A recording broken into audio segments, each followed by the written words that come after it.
Hey everybody, Winn Claybaugh here. I'm going to hang out for a little bit. I see our participants are growing and growing as we open the waiting room and invite all of you in. This is going to be a wonderful hour, a very powerful message from this incredible man, which I'm going to introduce here in a little bit. So I see the participants growing. Thank you guys so much for taking the time to be a part of this. It's going to be an hour very, very well spent. Happy Monday, everybody. Again, I'm going to introduce this wonderful man here in a little bit, just welcoming all of you to this Zoom meeting. The good news about what we're doing right now is we have quite a few of people who are live with us right now, but we are also recording this, and this presentation will be added to the Paul Mitchell School Distance Learning Library for every school to access moving forward. So that's going to be something you're going to want all of your team members to watch and to listen to and to experience, maybe even some family members. I know that his message reaches the masses. So thanks everybody. This is going to be a wonderful opportunity. And I'm going to go ahead and begin. I'm just so grateful and I'm going to tell you all right now, this is my best friend. And if you don't believe me, go to my book. I say my best friend is Giulio Veglio, and that's who is with us today. And the cool thing about the beauty industry is that we get to break those rules. Other industries have rules and guidelines that you cannot work with friends and family members. My gosh, if I lived by that, I would have no company. The cool thing about the Paul Mitchell School world is that we are surrounded by the people that we love, the people that we respect the most. And for me, you might want to make this a mantra for your future career as well. For me, it didn't make much sense to go into business with somebody who I also would not want to take a vacation with, somebody who I also would not want to have them in my home, spending time with my little family, with my 8-year-old daughter, because I didn't know how to create those boundaries. So why would I want to go into business with somebody that I didn't really trust to be around my daughter, if that makes any sense? And I'm saying that because this beautiful man plays such an important part in my personal life, with my marriage, with my 8-year-old daughter. I can't tell you how many times I'm like, who are you talking to in there, Sophia? And, oh, I'm talking to Uncle Giulio and Aunt Ashley. And that's exciting that she has that relationship with you. And I love that because I love and I trust this man. Not only is he a Paul Mitchell School owner with multiple locations, he is such a leader, not just in the Paul Mitchell School world, but in the beauty industry at large. I know that you're going to love your time with him. He's a funny man, but don't let that fool you, because there's some brilliance behind this beautiful, beautiful man. You guys, I'm so grateful to have you spend some time with my very dear friend, Giulio Veglio. So Giulio, take it away, my friend. Are you trying to make me cry before I even start, Winn? That's my goal. That's exactly my goal. And those words are heartfelt, because it's been a beautiful relationship with you that when we first met back in the 90s, early 90s, and to watch you grow a family and spend time with your family, it's been a thrill and an honor, and to be your friend, and also to be your partner, and inviting me today to speak to everyone here. And I thank everyone for inviting me into your personal lives to share some thoughts, some things with you that I think may help you as it helped me. So, there's a lot that's been going on, and a lot of thoughts. And when I knew I was going to do this, I'm like, well, what am I going to talk about? What are we going to share? And then it came to me, what about your experiences of what you've been going through in these unprecedented times? I mean, I don't know about you, but as this COVID started a few months ago, I was just blown away. Normally I'm a positive, outgoing person, but I got sucked into the fear of what I was hearing, and I put myself into a little shell, and I kind of put myself into a little corner and said, I'm a victim. Things are going crazy. I don't know what to do. And I started to fall back into my depression. I started to fall back into, my post-traumatic stress. I didn't think I had value anymore because of things that I was hearing on the news and things that I was seeing on the internet, which, when you get caught up in the internet, you're like, anything could be said and done. And if you get caught up in that negativity, you're going to believe some of that stuff if you allow yourself to. And as I was going through these pity parties and going through some of the depression and the post-traumatic stress that I had from my past, I allowed myself to get caught up. And I said, wait a minute, I need to get out of this. How do I become part of the solution, not part of the problem? Because it's easy to get caught up in the problem. We've all gone through this. We're having a great time at school, or we're having a great time at home, and somebody comes home and makes you a part of their problem. And then you take it on as if it's your own problem. And I said, enough. So I ran back to my notes that I usually keep. And a long time ago, just so you know, I was a person of low confidence. I had low self-esteem. I was just a yes man. People tell me I'm stupid. Yes, you're right. People would tell me I'd never amount to anything. I'm like, yes, you're right. People's opinions, and I had my own, but I wouldn't share them because yes, you're right. I didn't feel the value. And then somebody shared a book with me once. And when I opened that book, the page that I opened to, it asked the man, who are you? And it says, I am who I am. And two words just stuck out. And those two words were, I am. And I'm like, oh my God. It's like the sky opened up. It's like the sun came shining through and angels were singing. It's like, wait a minute, I was using the I am in the wrong way. I am not short. I am not stupid. I am not fat. And I was fat, but people would pick on me and I would take it and they would fat shame me and I would just go cry alone. And then I realized, wait a minute, I may be a little overweight, but I am a kind person. I have integrity. I am a man of faith. I am a man of integrity. I'm a man who loves other people, no matter where they come from, who they are. I am possible. And those words have been my two greatest words. And going through this pandemic and going through all these things that have been going on throughout the last how many months, I had to go back to the I am positive part. And I opened my notes again and started reading my affirmations. And what I'm asking you to do is just to understand that you can use these words. I'm not telling you to do it, but what worked for me is I ran back and said, I am smart. I am wonderful. I am kind. I am a good hairdresser. I am a great business owner. I can achieve anything through Christ who strengthens me. Whatever that affirmation may be, that I got so excited about it. If some of you were on my Instagram or my Facebook, you probably saw my post on that because I believe we are all precious. We are all wonderful. We're all amazing in everything we do. Even if I'm a goofball, like Winn says, I can be a funny guy, but I hid behind my comedy for many years of my insecurity, but now I use it just to pick up myself and have some fun. But I realized that going through this pandemic and these changes in the world and this new normal, I am a person who needs to get the facts. So I need to get back on that road of achieving what I need to achieve and be part of the solution. So I quickly turned off the news. That was the first step I took. I quickly got off the internet and stopped reading what people were posting and said, how do I get the facts? Because I am a person who wants to be a part of that solution. So the first thing I started to do was educate myself, because I am smart. I can educate myself, but I'm not smart on what's going on. So I need to find out.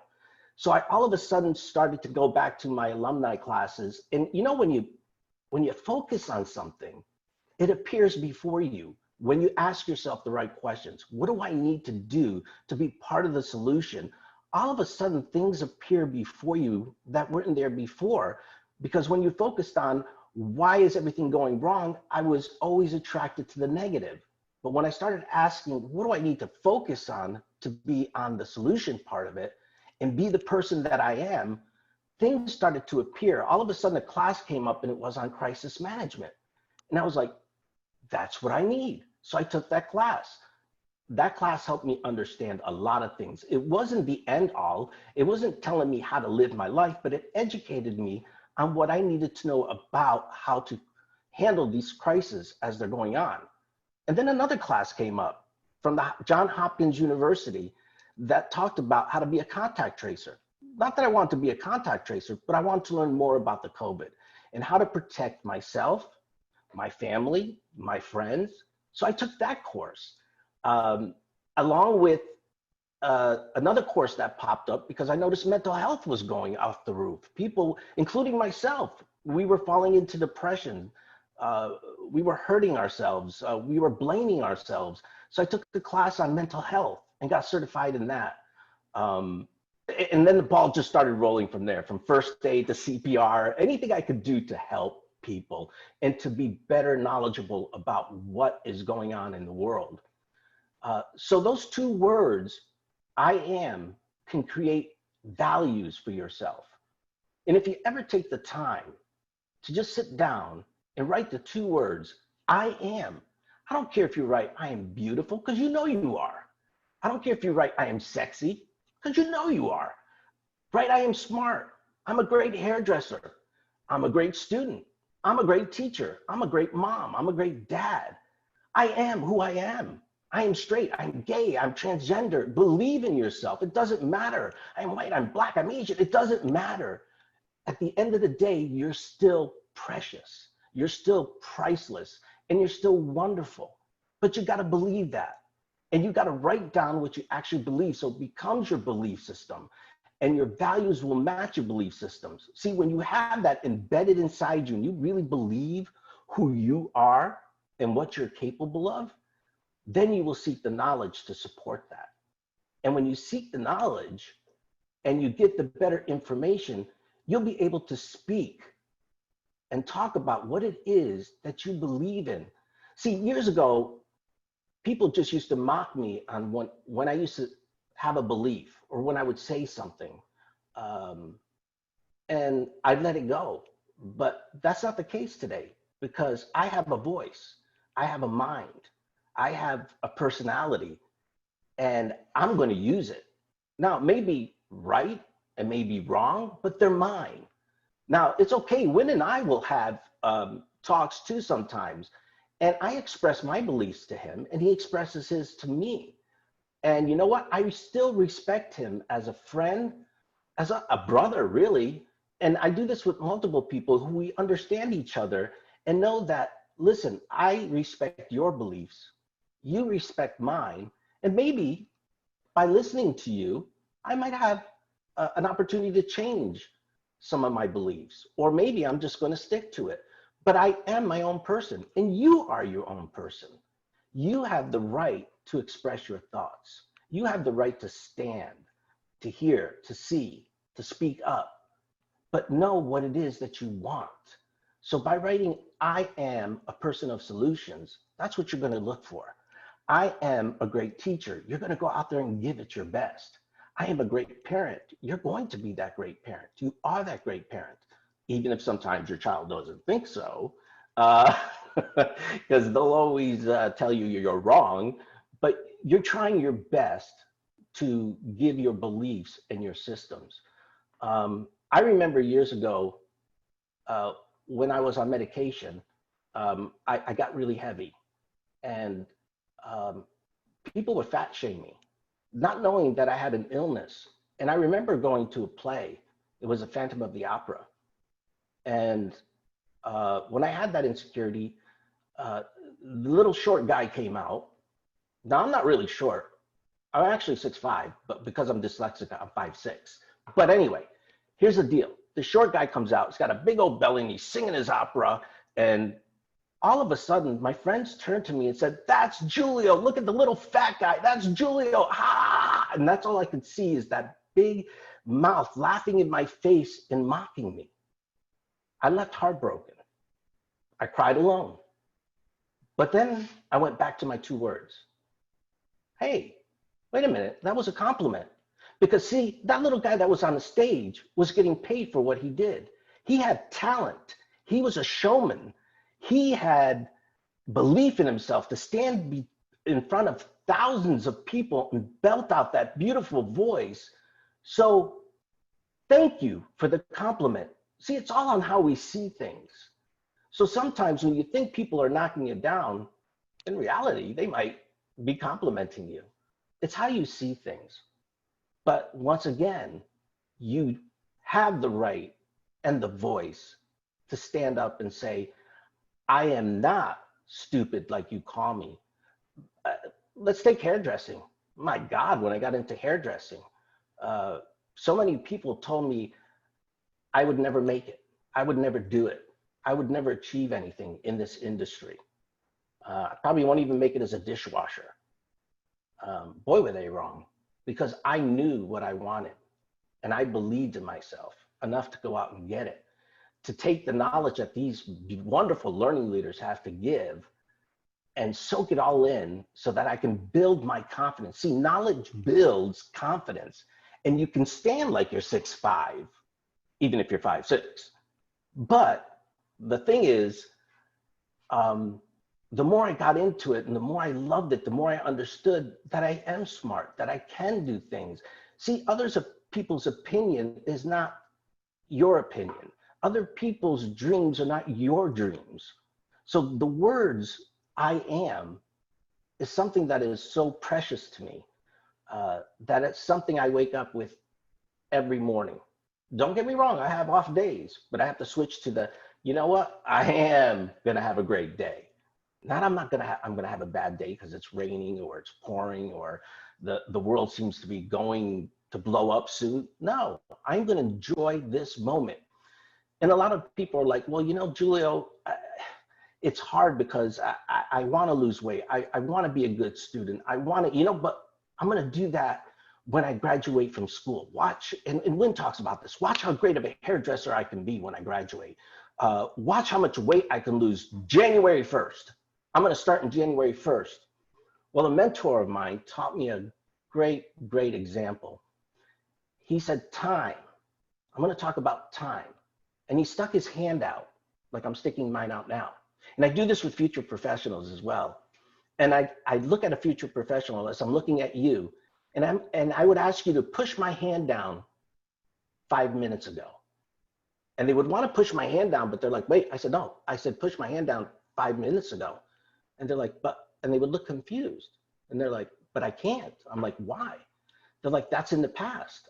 I can't push your hand down. It was 5 minutes ago. I can't go back 5 minutes ago. So that means in life, you're true. You can't go back in time. You can't change what happened. Okay, I get it. So you can't do it. So push my hand down in 2 weeks from now. And they go get ready. I said, no, I said in 2 weeks from now. And they're like, well, I can't. I have to wait.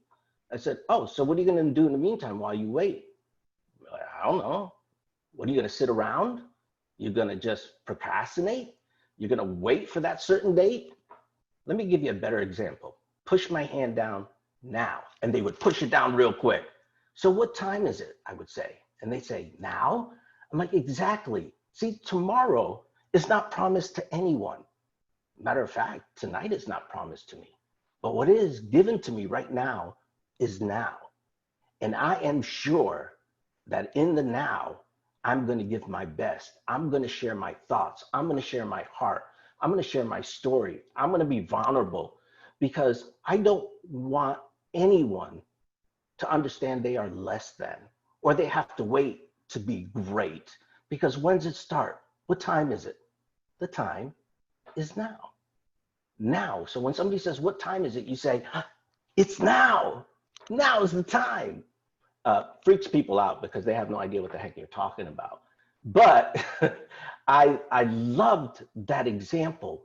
So when you want to start this new affirmation or this new way of life or lose weight or become great at what you want to be great at, the time is now. And believe in yourself enough to look at that affirmation that says, nobody is going to change my mind. So many future professionals get into school and they allow people to steal their dreams. They paid all that money to fulfill their dreams. And somebody always comes along trying to rob it. It could be somebody very close to you, but don't allow that. You wouldn't allow me to come to your house and rob your house, would you? Why would you allow anybody to rob you of your dreams or your thoughts or your voice? You are special. You are priceless. You are amazing. And change that to, I am priceless. I am amazing. I am wonderful. We all have opportunities. What we do to get those opportunities is up to us. It's a choice that we make, but not allowing other people. I allow other people to have their opinion and I respect them for it. That's okay. That's your opinion. But this is who I am. And I have a soul and I have a heart and I have a belief and I have a value that I stick to. And there's no way you're going to change that. I am who I am. And some people, once again, will want to debate you on that. There is no debate. There is no debate. Some people I've had to let go of in a relationship, friends, family, and said, listen, until you can respect who I am and my beliefs and respect me for what I want, like I respect you for your beliefs and what you want, then we can maybe re-talk about our relationship. But I'm going to hang out with the people who are going to support my thoughts, my beliefs, my values, and not judge me for it. And that's why I love Winn so much. I mean, we get a chance to talk a lot, and trust me, we have different opinions, but we still respect each other. And then there are times that we have, most of the time, the same opinion, but he has been such a great person to turn to. And I don't know about you, but there's not many people in our lives that we can turn to and share our deepest secrets with, and share our deepest thoughts. And sometimes we do come to a road where we feel like we're going to crash and we're going to burn. And thank God for those people in your lives that will sit and support you rather than root you onto the dead end road. I can't express enough the value that we carry within ourselves, but we have to believe it. We see so much domestic violence. So, you know, the bully always shows up because the person doesn't have the confidence to believe in who they are. So the bully will always look for that weak person. They will go out and find them. If they see a confident person, they won't mess with them because those people believe in who they are. You are that person who believes in who you are. Enough is enough. This is who I am. This is how I want to be treated. This is what I want to be heard from me. And this is what I want to do. And you let people know that. And until you can respect that, then we can't be together. Once again, I can go on with forever on the power of those two words and the meaning of the power of now. Don't wait for things to happen. Make them happen now. And it's so funny, when I even took those studies, I have a fear of test taking. I don't know about you guys, but F used to be a popular letter going through high school. I didn't know the first 5 alphabets existed because that's all I used to get. But see, now I look at that F a little bit differently. It's not that I'm a failure. If I take these courses and I don't pass them, I'm not going to look at the F. I'm going to look at the answers I didn't get correctly and study why I didn't get them correct, understand what the correct answer is so that I could be more knowledgeable so that when I retake that test, I know the right answer. So there's no such thing as failing. It's just understanding what you don't know. And now that you know that, you are smart enough to go back and understand it. Why? Because you are smart. It's not how you are smart. It's how smart you are. It's how you are smart. I always get those mixed up. But once again, I stress this a lot because growing up, what turned me to addiction? What turned me to depression? What turned me to all the negative things in my life was not believing in who I was and what I was capable of. And once those 2 words changed my life, everything changed for me because I saw things differently. I started to do better in hair. I started to get, most people always wanted money.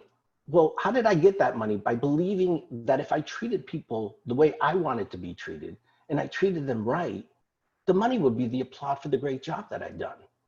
So it's not the focus of how do I get money? I'm gonna be rich. You can be rich by just acting nice, and people will support you for that, especially in the industry that you're going in. People come to you not because you're a great hairdresser. Sorry, you're probably great, and I'm sorry to have to say that, but people come to you because they love you, because they can talk to you. They know that you're confident. They know that you're good at what you do and that you have a good listening ear, and you're going to treat them with kindness and respect and integrity. And when you can only do that when you do it for yourself. See, it's the old expression on the plane is you got to put your mask on first. You got to take care of you first. So before you can go out there and take care of anybody, you got to take care of you first. It's a difficult thing. Even when I gained some weight and trying to lose it, I had to look at it differently. I always used to look at it like, what diets can I get on to lose this weight really fast? Well, I didn't gain it really fast. It was through time. So what I had to do is go back and look at the behavior of who I was and what I was doing. Late night cookies, brownies, and cakes. Winn will even tell you I ate a whole carrot cake one night by myself. Now, that was the problem. It wasn't that I needed a new diet. It was that I had a change of behavior.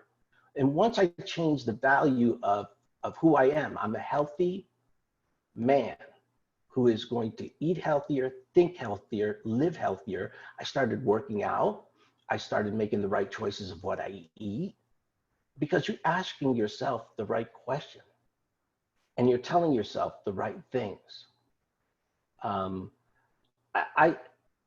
It's so fun when I'm in front of a live audience, and when you're on Zoom, it's so weird because I don't get to see all of you and talk to you in person, but I'm glad that we have this moment here to talk about all the things that we can do to better ourselves.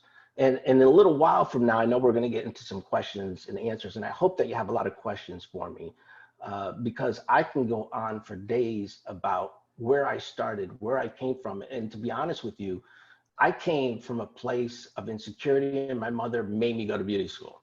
My mother forced me to go to beauty school because she said, you're going to do something with your life. I went to beauty school, and the only reason I went, and I'll be honest, there was a lot of pretty girls, and I said, thank you, mama. And I showed up every day to beauty school. But I realized I had a gift I didn't know. When I realized I had that gift, I put my efforts towards it. I changed my thoughts, and I said I need to study more because I never picked up a roller. I never picked up makeup. I never picked up color. And I need to understand this. I want to understand this. And how do I become better at this? I am possible. I know I can do this.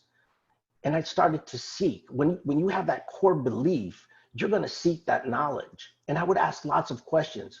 And here's the thing. My questions to people were stupid. But I don't care. I paid that money. I paid for that journey. I paid for that education. So you may think it's stupid, but to me, it's an intelligent question. So I would go to hair shows and ask the stupidest of questions in other people's eyes. But to me, they were valuable. And I want you to do the same thing. Don't worry about what other people think. Worry about what you need to know. Worry about taking care of you first, so that once you get that knowledge, then the next step is you can give it away. Because when you give it away to someone else, what do? You learn even more. Now, the word I am, the book I was talking about, was a friend of mine who gave me, I don't know, maybe she thought I needed it, but she gave me a Bible. And I'm a very spiritual man, but that was the book. And the first pages I opened to was that one, when he said, I am who I am. And I say he. I shouldn't even say that, because I am who I am is broad. It could be anything. It can mean anything. And when people come up to me and the first thing is, what do you do? I am a hairdresser. I'm not a business owner. I'm not an entrepreneur. I'm not an author. I'm a hairdresser. Those are beautiful words. And if anything came out of this pandemic did you ever have a relationship that when you lost it, you realized what you had? Well, when people lost us, hairdressers, barbers, makeup artists, the beauty industry, when people lost us, they realized what they had and what they missed. You're in one of the greatest industries of all times. Nobody was begging for their dentist. Nobody was begging for their plastic surgeon.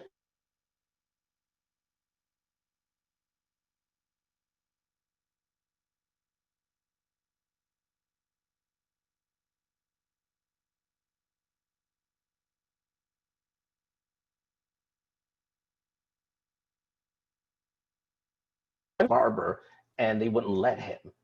Figure that one out. So know that the industry you got into is powerful, and you make people feel good. But before you can do that, you got to make yourself feel good.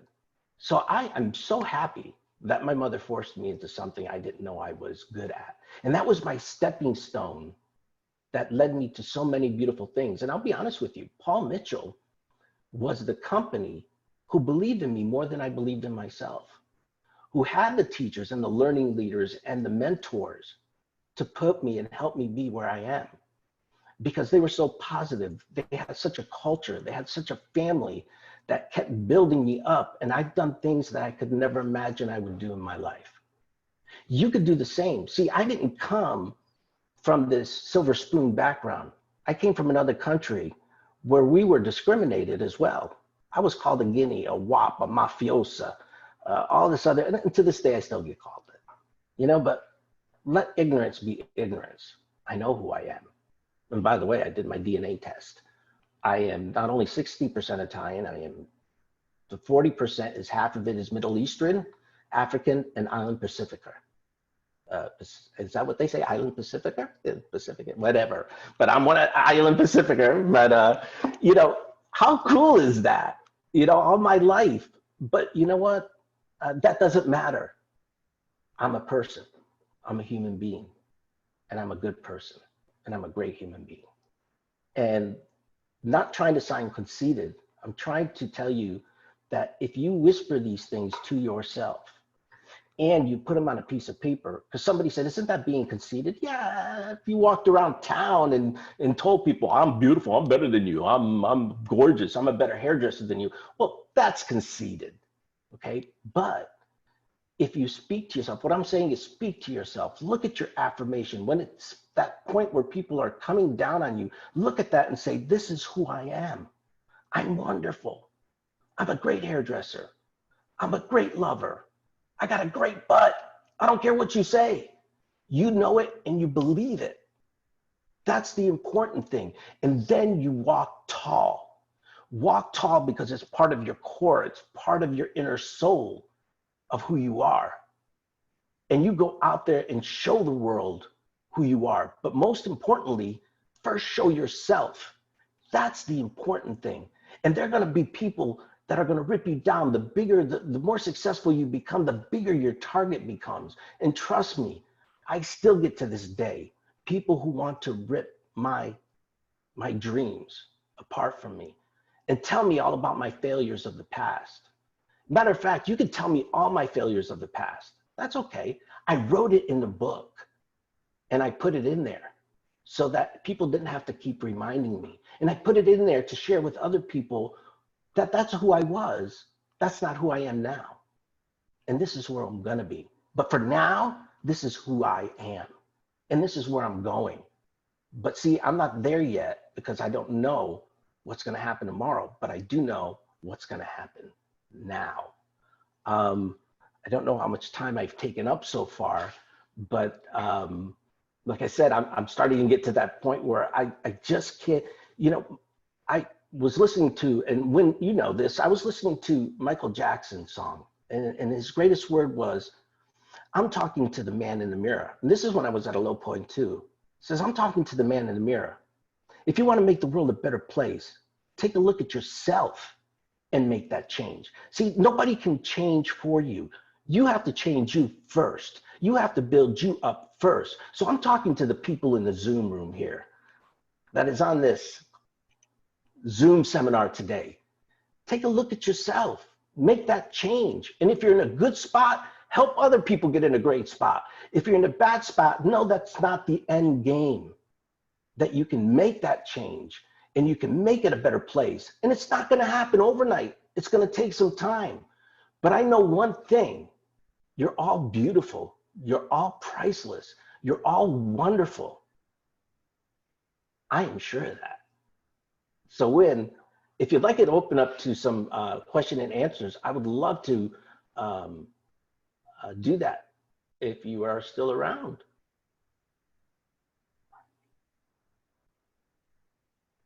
All right. Can you hear me? Yeah, I can hear you now. All right. Thanks, Julio. Amazing. I love sitting around listening to you. What's funny is that, Julio, you and I kind of have these same conversations when it's just the two of us. Yeah. let alone the fact that you had a huge audience here today. These are conversations that you and I have. And, you know, one of the things that came to mind, and maybe you can talk about this as well, the fact that we are friends and we have been friends. Actually, Julio, I think we met, it was around 1989. So a lot of the people watching this weren't even born yet, I have a feeling. But so we've been doing this. Yeah, okay. we've been doing this for a long time. And it occurred to me, I wonder if people are thinking, you know, well, Winn and Julio, they're friends and that's obvious. And their circle of friends is really, really large. So there's, you know, so Winn has hundreds of Julios out there and Julio has hundreds of Winns. From my perspective, my circle is very, very small. And I know that's the same for you. Can you talk about that? The importance of having a small, really close-knit circle as opposed to opening up yourself to the masses? Absolutely. You know, I do have a lot of friends. We all have a lot of friends. But what you're talking about is true friendship. Somebody that you can talk to and know that you're safe. And my father always says, there's going to come a time in your life, and God rest his soul, but he said, there's going to come a time in your life where you're going to be able to count your friends on your one hand. And he says, and a few of those friends are not people you can confide in. Look how small we got. 2, you know, and there are going to be a lot of friends in your life that want to hear your story, but then want to go tell their friend and tell their friend and tell their friend until it changes and it gets nasty. I know that I can call you and you can call me and we're safe. And I can tell you when I feel like crying, I'm depressed. I'm in a bad place. I need to vent. And you've done the same. And I said, I feel like crying, but who do I cry to? I said, I don't have many friends to cry to. I have a wonderful fiance that will let me have her shoulder. But, you know, sometimes that stupidness in me comes out that I can't cry in front of her. I got to be strong, you know. But she's my best friend and you're my best friend. And you're right. The circle gets small. Listen, you're going to have a lot of friends and some people are going to come under false pretense. They're, what did they say? The wolf in sheep's clothes. Right. Be careful. Yeah. So, but when you find that true friend that you can share things with, hold on to them and hold on to them tight because they're going to need you just as much as you need them. Yeah, I think the message is everybody's thinking that they have to have a very large, we're connected to a lot of people. And you in this industry, as a hairdresser, as a barber, as a makeup artist, you better believe you want to be connected to a lot of people and you'll do that physically, you'll do that through social media. But when it comes to that really tight circle, it doesn't have to be large. And I don't think that it should be large. It's a very, very small circle. And that's exactly what you want, you guys. Now, again, knowing Julio and knowing his story, you've had to overcome a lot. You shared with us that you are an immigrant. So English was your second language. I knew you the days when, after I met you, soon after, you were in a coma for a while because of some health issues. I'm assuming, because we've had lots of conversations, that you weren't the best high school student or college student, correct? Is that accurate? You nailed that one. It's funny because when I did wake up from the coma, I did go through post-traumatic stress. As you know, I was in a coma for almost a month and then in ICU for 3 months, and it took me years. I was in a hospital and I had to go through recovery. One of the tests they took on me is because I thought I was losing my memory. When I got done with the test, the psychiatrist said, "So tell me, how were you in school?" I said, "I was a good kid, but I always hung out in the hallway because that's where I got kicked out of. I got kicked out of class every day. To this day, I don't know why, but I do know that if you sat me near a window and a bird flew by, I was gone. I'm looking at the bird, how pretty, but the teacher was talking to me and she thought I was just being obnoxious. And yes, I am an immigrant, and being the phonics did not come easy. Besides being ADHD, dyslexic, OCD, phonics, because I couldn't comprehend, because they would teach me the alphabet, Winn, and they would say the F made the F sound, right? So the teacher was writing one day and she wrote the word phone, Phone. And I said, "Excuse me, that spells Pahony." And she was like, "Julio, get out of class." But I was being serious because I'm like, she's like, "The PH makes the F sound." I'm like, "Then use the F." So yes, I think they graduated me out of pity. I tried to get into college. They wouldn't take me. They took me for wrestling, but then there was nothing to do in the studies. However, though, Winn, that I always had a dream. That was to go to college.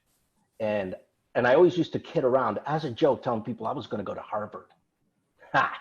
Well, guess what? In 2013, I did. I applied to Harvard. Now, I thought they were going to write me a letter back, but it doesn't hurt to ask, right? They wrote me a letter back. I thought they were going to write me a letter saying, "Are you kidding me?" But they accepted me in the MBA program, executive MBA. And I was like, wow, okay, it was a 3-year thing. I'm like, I'm going to do this. And I had to study harder than most people. While most people read and just run, I had to read it over and over and over, but I completed it and I graduated the Harvard Business course. Is anything possible? Oh yeah. Was I a great student? Not in my early days. Today, I'm a much better student because I understand how I learn. See, ADD, OCD, OPP, whatever you want to call yourself, okay, is not a label of death. It is not a label of stupidness. It's a gift. And if you learn how to use your gift and understand it, you can achieve so much. Because I'll tell you what, most great leaders were not college scholars. They're ADD, they're ADHD. Why? Because they don't know, and they just go ahead and do it. And they try things other people don't because the book told them not to. Now, I'm not saying anything's wrong with college. I did it for me, not for anybody else. By all means, get some business experience, get some money experience, know what to do with all that wonderful money you're going to make.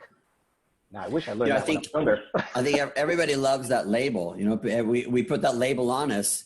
We put that label on us to send a message to other people, but we put that label on us, on ourselves, to hold ourselves back. Well, nobody expects much from me because I'm an immigrant. Nobody expects much from me because I barely graduated from high school, or because I'm ADHD, or because this is my second language, or because I was in a coma. And so nobody expects much from me, and that's the label that I'll wear for the rest of my life. That kind of gets me off the hook, so to speak. And we all have that story that we want to tell. And I love your message of, you could wear all those labels too. And some of those labels you did wear for a while, but then you ripped off that label and said, no, this is not going to hold me back. That's not how I defined. And I am going to become a Harvard graduate. I am going to become a very successful, not just a successful hairdresser, but a successful salon owner, and now a successful school owner. So, I just love that message. Do you feel like it's this passion that you have as a student? Because I don't think that you can be a good parent if you're not a good son or daughter. I don't think that you could be a good teacher if you're not a good learner. And so is it that you became a really good learner? Is that the discipline that you really work on, is being a really good student, a good learner? Yeah, because you know what? It's something that I want to learn. See, when people make you learn something you don't have a passion for, um, you don't want to do it. But you have to understand that even in hairdressing, barbering, makeup, no matter what you choose in life, you have to be a constant learner. Um, and when you're doing the things that you love, you'll become a great learner. And sometimes I have to watch the video when 2, 3, 4 times. I have to read it 2, 3, 5, 10 times. I have to ask questions. I have to look up words because I truly want to know and understand. Where before I would just fake it to make it. But that never got me far. But now I truly want to know. I truly want, and I'm not afraid of tests anymore. I've come over my fear of test taking, because when somebody say, Julio, here's a test, I could verbally tell you everything, but the test would just freeze me. But one day I said, you know what? I'm not even doing the open book test. I'm just gonna do it. See what I got a 93. I was like, wow, why did I doubt myself? You know, and like I talked about before, even if I didn't pass that test, have I failed? No, I have an opportunity to understand what I didn't understand. So I never stop learning. Like as a parent or as a hairdresser or anything, we're always learning. And trust me, as a parent, we're always learning when we think So we're as going to a, be the perfect person. so you just had to become, because we're all different types of learners. We all learn differently. We test differently. We succeed differently in the process of learning. So when you were doing these Harvard classes, that MBA program, there's like some of the most famous, rich, successful people from all over the world who are participating in this. Did you find that you were a different type of learner than they were? So maybe they could just quickly glance through the book and they've got the information, where you had to read the same paragraph over and over and over again. What was that like for you? Well, that's a good question, because they would send me a list, a box this big of case studies on different Okay. businesses. And you got to pre-read them before you got there. And then they would give you extra case studies while you were there. So yeah, there were people who, you know, like just read that paper in 5 minutes and they retained the information. I'm like, how the hell do you do that? You know, I'm like, I can't retain paragraph 1. I forgot what the hell I read about. I have to go back and read it again and pick out the main points. Now, I would ask a lot of people, like, what's your secret? You know, or how do you do that? Because I have to do things a little bit differently. I make up words as I read. I don't know if you know that. Being dyslexic. Yeah, I do know that. And I also use different vowels from the Italian to the English. But I was talking to one person, he said, if you always read the first paragraph and the last sentence of a paragraph and the first sentence of a paragraph, that's where the main idea is. That's called speed reading. Then you can go back and reread and write down what makes sense to you. So take and look at that paragraph and think what it means to you, then read it, and then ask yourself what it means to you. But while they were out having fun, trust me, they were having fun. They were out till midnight, 2 o'clock in the morning. I was still reading that case study, and actually I had Ashley on the phone with me, and we would read it to each other, and I would read it to her, and then we would have the discussion, because I had that someone to turn to who I could email that case study to, and we'd read it together and we'd have a discussion about it. So yes, while other people were having fun, I was working a little bit harder, but it paid off. It's amazing how much we want to compare ourselves to somebody else. He got to read it quickly and go out and have fun, whereas I have to stay here at home and I can't participate. And you just found a different way to learn, to participate. It was the same way with haircutting, Winn. You know, a lot of people notice that some people can whip up a finger wave in 2 seconds, right? Or maybe they can roll a perm in 2 seconds. Are you kidding me? I had to work on it over and over and over. And there's some people that are naturally gifted, and that's great. But then I started to get wiser and ask them, hey, would you share with me? Would you show me? Because I found out that they may be weaker in another area that I was stronger at. And then we made a connection, and they would say, would you show me? It's okay to say, I don't know. Can you help? Can you help So me? hairdressing skills did not come naturally to you? No. You know, my first job, the lady asked for a layered haircut. I went up to the manager. I said, what's a layered haircut? She looked at me like, I hired you, you know, but she was nice enough to start me off with a section, and I had a ball cutting it. I don't know if the lady ever loved it. I don't even know if she ever came back to me, but I realized that if I just paid a little bit of attention and believed a little in myself and had fun with it, I could probably achieve a lot more than if I keep knocking myself down and telling me I can't. At what point did you become a salon owner, a business owner? So how long were you working as a licensed hairdresser before you decided to make that leap? 3 years. 3 years. Yeah, I started out in a family cuttery, let's say, $2.99 a haircut, where I developed the skills because I had none. I had to work harder at it. Actually, what I was a mimic hair cutter. I would see a haircut on Monday at a hair show, and everybody got it on Tuesday. Some people it worked, some people it didn't. That's when I went and sought more knowledge. And after about 8 months, I moved to like the middle end of salon. Then after about 3 years, I moved to an apprenticeship after that because I felt more comfortable. And then by the time I was 21, I opened my own salon. Wow. And I said, go for it. And where I opened my salon, every other house was a salon. There, it was called Salon Alley. And most people said, you will never make it here. I said, who knows? You know? So I just, you know, I didn't have to argue with anybody. What I did is when I had that opportunity to get that one haircut, the person that I met 50 people on the street, handed my cards out, but that one person that came, I gave them the best experience ever. And they told another person, and they told another person, to the point where I don't think it was just the haircuts they were coming for or the color. It was the experience that they were having with me, the conversations, because I never talked about me. I talked about you, your child, because in reality, whose child's cuter, mine or yours? Well, in my head, mine is cuter, right? But when you're sitting in my chair, yours is cuter. Let's talk about your child, because I go to so many salons and they have the whole family picture, like they have a whole PowerPoint done on their mirror, and they're doing a PowerPoint on their family.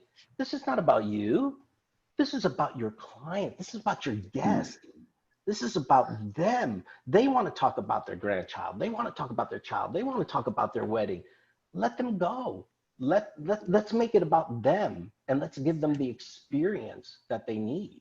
And I like that you keep on using that word experience, which I like that, because you didn't say I gave them a good haircut and that's why they came back. A good haircut only lasts for 6 weeks. Then that good haircut has grown out.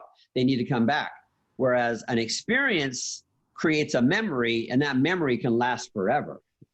Well, I look at all the hairdressers. I mean, even though we need more, but there's a lot of hairdressers out there, right? I can go anywhere I want. I can go to any salon I want in the street, but why do I want to go to you? Why do I want to come to you? Because I feel good with you. You make me feel good. And I want to support you. I want to switch gears here a little bit. Somebody had mentioned the idea of finding the silver lining in things. So we talked about the things that you had to overcome, the things that you've been through, both growing up and just recently in life. What ideas do you have, or what advice do you have on helping people find the silver lining? This happened for a reason. I'm not a victim here. This happened for a reason. I can learn from this. I can grow from this. Is it humor? I know you use humor a lot to find the silver lining. Give us some advice on how to find the silver lining in the challenges and the upsets that we go through in life. You know, Garth Brooks has a great song, and I know you love country music, Winn. That's my favorite. He had a song called Some of God's Greatest Gifts Are Unanswered Prayers. And that song's about somebody he prayed that he wanted to marry so badly. And one day with his wife and child, he went to this big fair they had in town, and he saw his old fling that he prayed to marry someday. And as he got talking to her, he realized, as he looked back at his family, wow, some of God's greatest gifts are truly unanswered prayers because I am so much happier now. And you know what's interesting too is even in today, when things happen to me, I look at it this way. This is going to be interesting, but we're going to overcome this. And don't think I live this wonderful, perfect life. There's things thrown my way, curveballs constantly. And yes, I'll make a joke of it. Ashley will tell you, we get laughing and we say, so this is going to be interesting. How are we going to take care of this?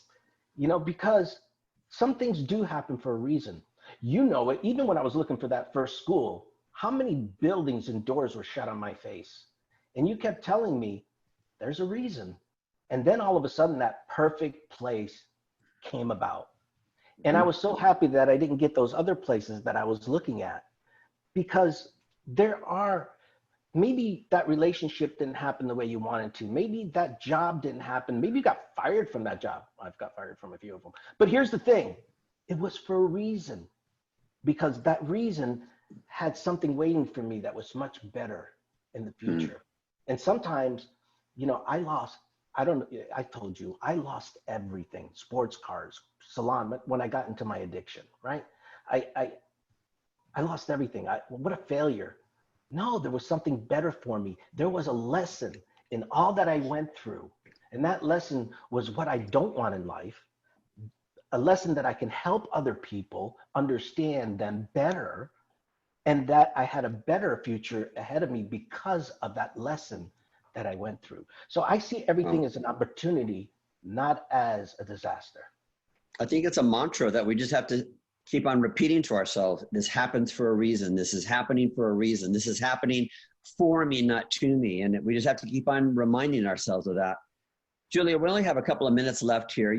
To wrap things up, would you mind sharing with us, because I love this story that I've seen you share in classrooms and from the stage many, many times, about the $100 bill. Can you use that to wrap us up here today? Yeah, but I'm going to make believe here I have a $100 bill because given the times, it's been tough. But here we go, guys. I love sharing this because it makes a lot of sense.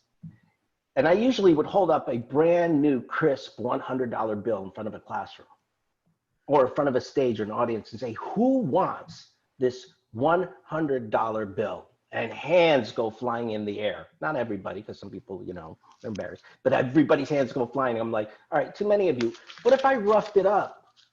Who wants it now? Hands would still fly in the air. And I'm like, all right, too many of you. What if I threw it to the ground and stepped on it with my dirty shoes? Who wants it now? Some hands would stay down, but some hands would go back up. And I'm like, still too many of you. What if I spit on it and stepped on it and roughed it up, threw it to the ground and just, who still wants it? And some people's hands would still go up. And I'm like, what? I roughed this up. I threw it to the ground. I spit on it. I stepped on it. Why do you still want it? And they said, it's never lost its value. And I'm like, oh, so if I took my foot off this $100 bill, what would you do? You would run up here, pick it up, clean it up, wash it, re-iron it, make it a crisp, brand new $100 bill, because it's never lost its value. So when you get roughed up in life, when you get thrown to the ground, spit on and stepped on, you never lose value. You are priceless. Pick yourself back up, clean yourself back up, and go after it again. It's not the fact that you got kicked down and stepped on, it's how you got back up and did it. And that's what's powerful to me. And you know me, Winn, I've been kicked down a lot, not only through Nakoma, but all the heart surgeries, all the, if anybody's going to get something, it's going to be me. 1 in a million gets a Paget's disease, which is a bone deteriorating disease. I make the best of it. It's not what I can't do. It's what I can do. I'm priceless. And while I'm here, I'm going to give you everything I got to help you and to make myself a better quality of life. So amazing. I've known you for so many years. I've heard you speak thousands of times.